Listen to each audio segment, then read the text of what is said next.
There is something about him that is like reserved and guarded, but I don't know what it is. Where are your long-term relationships? Because that's what I want to see. I want to see that you can maintain a long-term relationship. Why is it every Married at First Sight franchise, you always have to have a best friend or a best, best friend to the bride or the groom who will act out at the wedding, or a family member? Why? There was no need for Tori's friend to behave the way she behaved. That was unacceptable. And the drama at Lucinda's wedding. I thought she was going to act a fool, and I'm actually pleasantly surprised. But anyway, hey there, thanks for stopping by. It's your girl Valerie. Welcome to my channel. In this episode, I'll be reviewing Married at First Sight Australia, Season 11, Episode 2. If you're new here, don't forget to subscribe, click the like button, turn on the notification bell for when I upload new videos, and definitely leave a comment. Oh, it's nice to see Cassandra and Tristan is really enjoying their, honeymoon. She seems very comfortable with him, because when they were in the helicopter, she was holding on so tight to him, whether she was afraid or whatever it was. So it was cute to see them. And then Tim and Sarah, that's a ticking problem. That's going to explode at any time. Apparently, they didn't talk after that fight, and they hadn't spoken all morning, so they've decided to call a truce. How long it will last, nobody knows. I'll just say to be continued. We'll wait until the next fight, because we definitely all know it's coming. So we get to meet two more couples that are getting married in episode 2.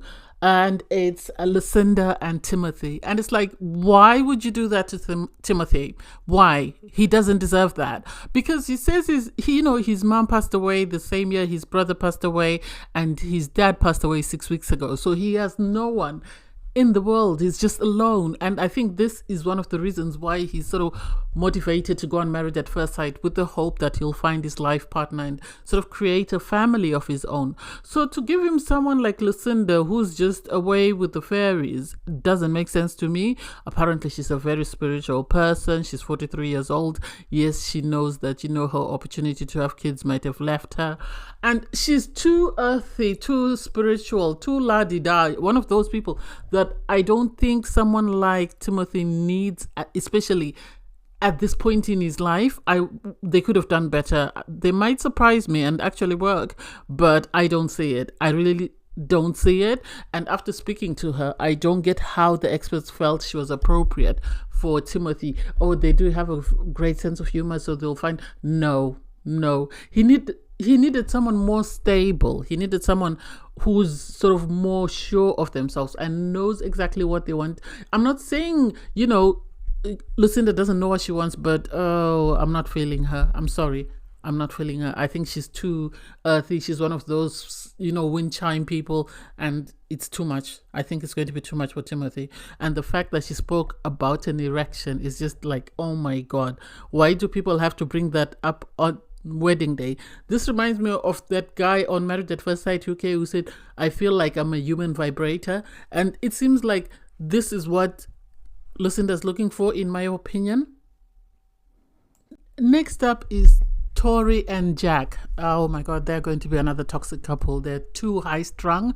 They remind me of that couple. Oh my God, I'm so terrible with names. The couple, I think it was Melinda and someone who kept fighting last season, and then they would make up, and then they would argue, and then they would make up. That's who I think they're going to be like, because of the fact that they're both high strung, they're both power hungry, they both say they've got high sex drive.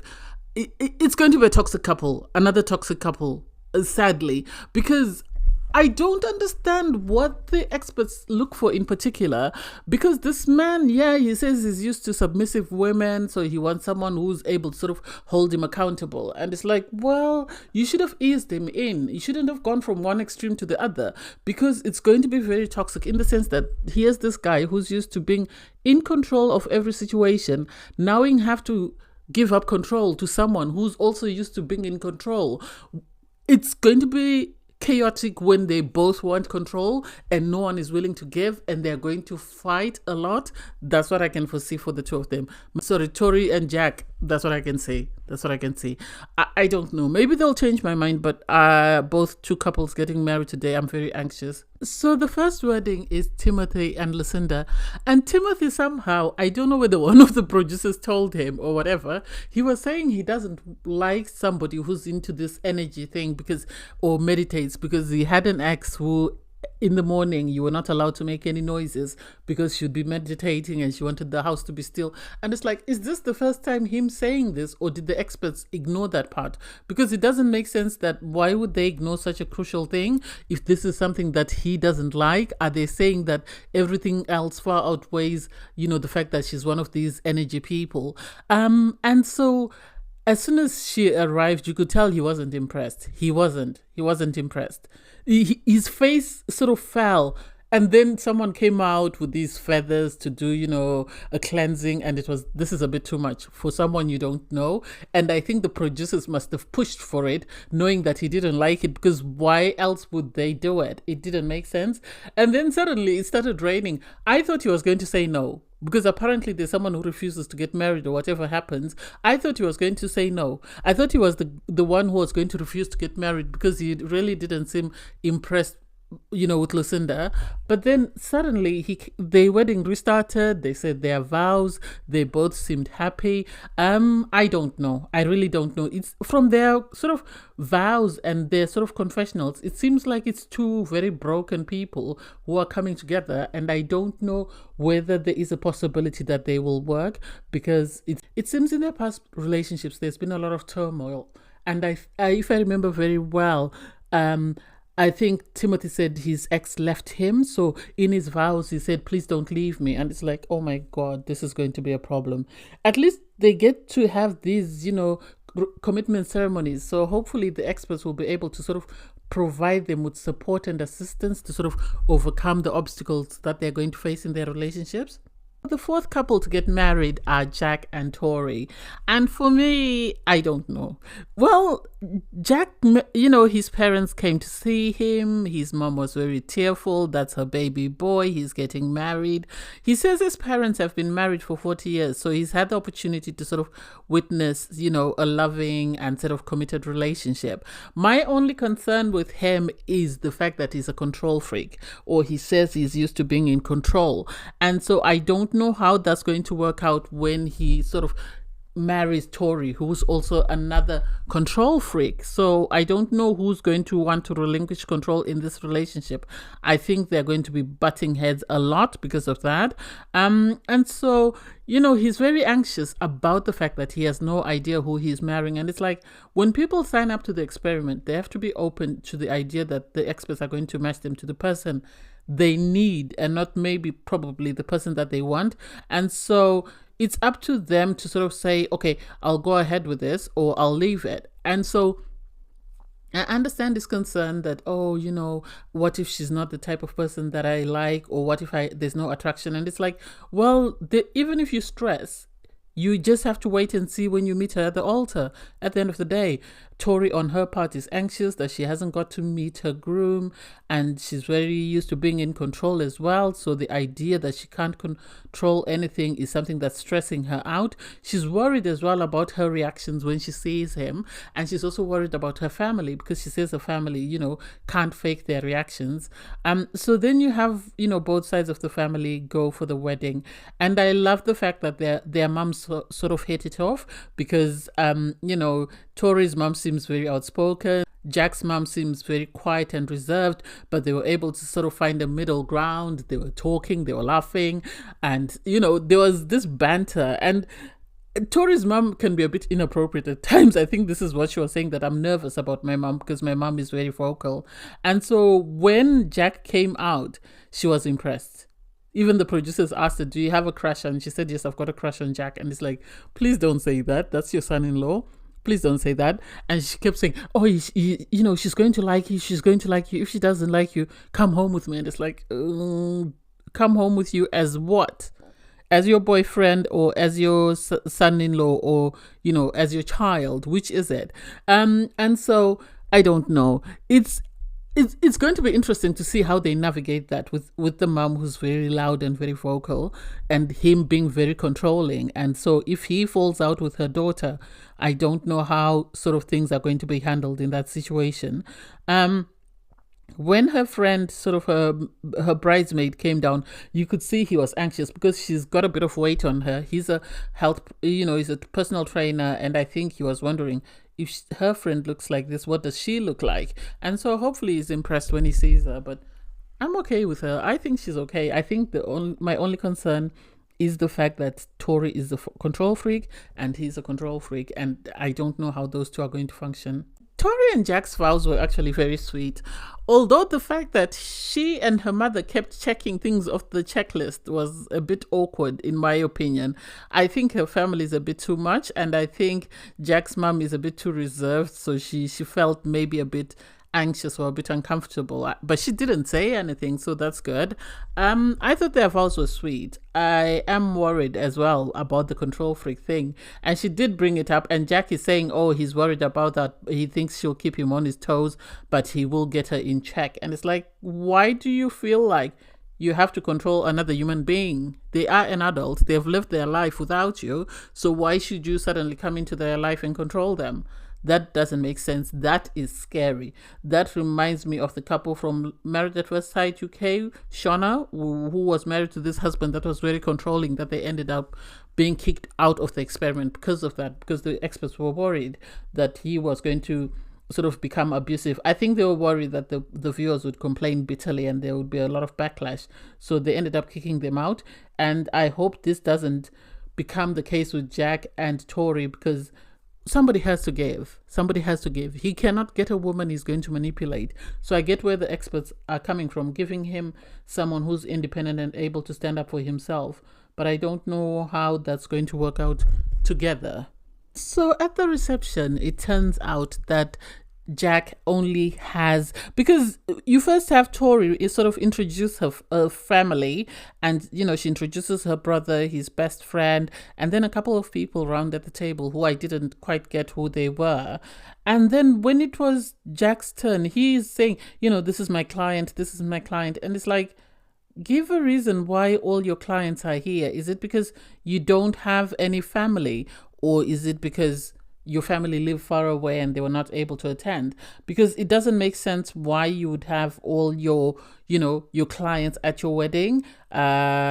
It's suspect. And I get where Tori's friend was coming from, that she is concerned that why is it only his clients are there? Yes, it's good that they want to support, someone who they train with.